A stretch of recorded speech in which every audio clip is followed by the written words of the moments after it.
விஜயலட்சுமி வந்து என்ன பண்ணுறாங்க, வீட்டில் வந்து கொஞ்சம் ப்ராப்ளம் இருக்குது, ஷவர் வந்து ஒர்க் ஆகலை அப்படின்னு சொல்லிட்டு இருக்காங்க.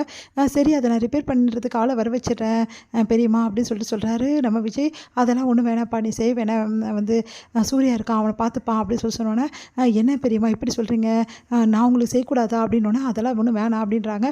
அந்த டைமில் வந்து அங்கே வராங்க வந்து காயத்ரி சொல்கிறாங்க, அன்றைக்கி நான் சொன்னதை மனசில் வச்சுக்கிட்டு இன்றைக்கி பேசுகிறீங்களா அப்படி. ஆமாம், நீ தானே சொன்னேன் என் பையனை வந்து வேலைக்காரனா, என் பையன் ஏன் வேலை செய்ய சொல்கிறீங்க அப்படின்னு. இப்போ வந்து என்ன சொல்கிற அப்படின்னு சொன்னோன்னே, இங்கே பாருங்கள், நான் அன்றைக்கி சொன்னது உண்மை தானே, அவனுக்கு கல்யாணம் ஆகிடுச்சு, அதனால நான் சொன்னேன், இப்போவும் அதை தான் சொல்கிறேன், அதை உன் பிள்ளைக்கிட்ட சொல்லு, நான் ஒன்றும் உன் பிள்ளைக்கு வேலை சொல்ல, புரியுதா அப்படின்றாங்க. 2 பேரும் தொடர்ந்து வந்து பேச பிரச்சனையாகுது. இதை பார்க்குற பாட்டி வந்து, நிறுத்துறீங்களா கொஞ்சம் நேரம், 2 பேரும் இப்படி சண்டை போட்டுக்கிறீங்களா, எல்லோரும் என்ன நினைப்பாங்க, இங்கே பாருங்கள் கொஞ்சமாவது அமைதியாக இருங்க அப்படின்னு. இல்லை இப்போல்லாம் அக்கா வந்து அவங்க பிள்ளைய தான் பிள்ளையாக நினைக்கிறாங்க, என் பிள்ளையெல்லாம் அப்படி நினைக்கல, அப்படி நினச்சிருந்தா இவ்வளோ நாள் இப்படி விட்டு வச்சுருப்பாங்களா, அவங்க பிள்ளைக்கு தான் இந்த வீட்டில் மரியாதை எல்லாமே, அவங்க பிள்ளை யார் இவங்க பிள்ளை யார் எல்லாமே இந்த வீட்டு பசங்க தானே, ஏன் இப்படிலாம் பேசுகிற காயத்ரி அப்படின்னு. நான் இவ்வளோ நாளாக அப்படி தான் நினச்சேன், ஆனால் என் பையனை எப்போ ஒதுக்கி தானே வச்சுருக்காங்க, என் பையனுக்கு பொண்டாட்டி வந்துட்டா, அதை கொஞ்சம் கூட யோசிக்கிறாங்களா எல்லாரும், என் பையனுக்கு கல்யாணம் ஆகிடுச்சு, இதுக்கப்புறம் குடும்பம் ஆகிடுச்சு, அவனுக்குன்னு வந்து ஒரு பிஸ்னஸ் வேணும், அதை பற்றி யாருமே யோசிக்கல, அப்படியே விட்டு வச்சுருக்காங்க அப்படின்னு சொல்கிறாங்க. இங்கே பாரு, யாரோட வாய்ப்பையும் நான் பறிக்கல, என் பையன் வந்து செய்கிறதால அதுக்காக வந்து விஜய் வந்து வேறு மாதிரி எனக்கு ஆக மாட்டா, விஜயும் சூர்யாவும் எனக்கு ஒன்று தான், ஆனால் உங்கள் வாய் தான் அப்படி சொல்லுது, ஆனால் உங்கள் மனசு அப்படி சொல்லலை அப்படின்னு சொல்லிட்டு ஓவராக பிரச்சனை பண்ணிகிட்ருக்காங்க. அப்பா நம்ம வந்து ஏற்றி விட்டது நல்லா வந்து எரியுது அப்படின்னு சொல்லிட்டு சந்தோஷமாக வந்து பார்த்துட்ருக்காங்க சித்ரா. இதெல்லாம் வந்து காயத்ரி வந்து ஓவராக பிரச்சனை பண்ணிகிட்ருக்காங்க. இதை பார்க்குற பாட்டி செமையாக டென்ஷன் ஆகிறாங்க. 2 பேருக்கு அட்வைஸ் பண்ணுறாங்க, இந்த மாதிரிலாம் எல்லாரும் முன்னாடி நடந்துக்காதீங்க, உங்களை பார்த்து உங்கள் மருமக வந்து நல்லபடி இருப்பாங்க, ஆனால் நீங்களே இப்படி சண்டை போட்டுட்டு அவங்க உங்களை பற்றி என்ன நினைப்பாங்க அப்படின்னு சொல்லிட்டு அட்வைஸ் பண்ணிகிட்ருக்காங்க. வந்து என்ன டிஃபன் காலையில் செய்யட்டும் அத்தை அப்படின்னு சொல்லிட்டு ராஜலட்சுமி கிட்ட கேட்குறாங்க. இட்லி சாம்பார் அந்த மாதிரி வந்து பண்ணு, இல்லை இடியாப்பம் பால் அந்த மாதிரி பண்ணு அப்படின்னு நம்மளால் சொல்கிறாங்க. சரி ஓகே அப்படின்னு சொல்லிட்டு போகிறாங்க. எனக்கு ஒன்றும் நீ செய்கிற சமையல் தேவை கிடையாது, புரியுதா அப்படின்னு சொல்லிட்டு காயத்ரி சொல்கிறாங்க. நானே நீ சமைச்சிக்கிறேன் அப்படின்னோடனே, உடனே வந்து அவங்க வீட்டுக்காரர் காயத்ரியோட வீட்டுக்காரர், ஏமா இந்த ரிஸ்க்கு, அவள் தான் ரொம்ப நல்லா அழகாக சமைக்கிறாள்ல மகா, அப்புறம் என்ன அப்படின்னோடனே, அதெல்லாம் ஒன்றும் தேவையில்லை, நான் சமைக்கிறது தான் என் பிள்ளையும் என் வீட்டுக்காரும் சாப்பிடணும் அப்படின்னு சொல்லிட்டு போயிடுறாங்க. உடனே வந்து பார்த்துட்டு வந்து ராஜலட்சுமி சொல்கிறாங்க, மகா சமைக்கிறது தான் நாங்கள்லாம் சாப்பிட போகிறோம், மகா நீ சமை, ஒன்றும் பிரச்சனை இல்லை அப்படின்றாங்க.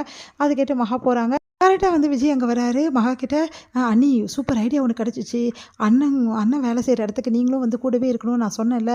ஆமாம் சொன்னீங்க, அதான் அத்தை என்னை வேலைக்கு போகக்கூடாது முன்னாடி சொல்லிட்டாங்கல்ல.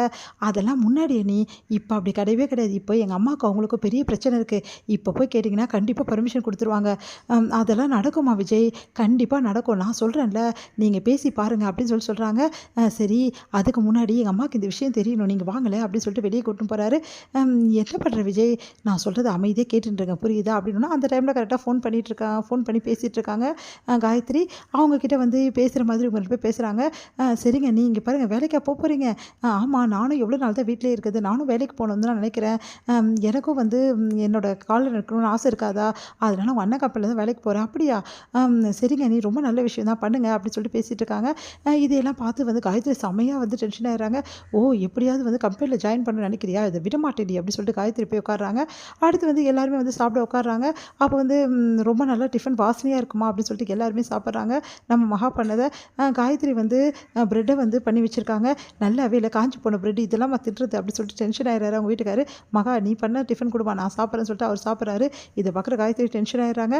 அடுத்து வந்து மகா வந்து அவங்க அத்தைக்கிட்ட வந்து பர்மிஷன் கேட்குறாங்க ராஜலட்சுமி கிட்ட. அதை நான் வேலைக்கு போகலான் இருக்கேன், அவரோட ஆஃபீஸ்லேயே முன்னாடி அவர் வந்து சொன்னார் இல்லையா இந்த மாதிரி ஆள் வேணும்னு சொல்லிட்டு, அதனால் போகிறதா இருக்கேன் அப்படின்னு சொன்னோன்னே உடனே அப்படியே யோசிக்கிறாங்க. உடனே செமையாக டென்ஷன் ஆகிற காயத்ரி, அதான் முன்னாடியே சொல்லிட்டாங்கல்ல அக்கா நீ வேலைக்கு போகக்கூடாதுன்னு சொல்லிட்டு, இப்போ என்ன புதுசாக பர்மிஷன் கேட்குற, உனக்கு யார் பர்மிஷன் கொடுத்தது, நீ எல்லா வீட்டில் இருக்கிறதா லாய்க்கு புரியுதா அப்படின்றாங்க. அதை கேட்டு ராஜலட்சுமி செமையாக டென்ஷன் ஆகிறாங்க. அதை சொல்ல நீ யார், என் மருமகளை வேலைக்கு அனுப்பணுமா வேணாமான்னு நான் தான் முடிவு பண்ணும், அது நீ முடிவு பண்ணக்கூடாது புரியுதா, அதனால் என் மருமக வேலைக்கு போவா, நீ போ மகா, அதுவும் சாதாரண போஸ்டிங்லாம் கிடையாது, என் மருமகளுக்கு ஈக்குவலான போஸ்டிங் பெரிய போஸ்டிங் தான் நான் கொடுப்பேன், நீ பெரிய போஸ்டிங்கில் வேலையில் அங்கே உட்கார்ற, அதுவும் சூர்யாவுக்கு கெத்தா நீ உட்கார்ற அப்படின்னோடனே அப்படியே பார்த்து டென்ஷன் ஆகிடுறாங்க காயத்ரி. அப்படியே பார்த்து முறைக்கிறாங்க. இதை பார்த்து அனாமிகா செம்மையாக டென்ஷன் ஆகிடுறாங்க. மகா இவ்வளோ பெரிய போஸ்ட்டில் உட்கார போகிறாளா அப்படின்னு சொல்லிட்டு ராகவன் கிட்ட ராஜலட்சுமி சொல்கிறாங்க, இதுக்கு தேவையான ஃபார்மாலிட்டிஸ் எல்லாமே சீக்கிரமாக மூவ் பண்ணுங்க அப்படின்னு சொல்லிட்டு சரின்றாரு ராகவனும்.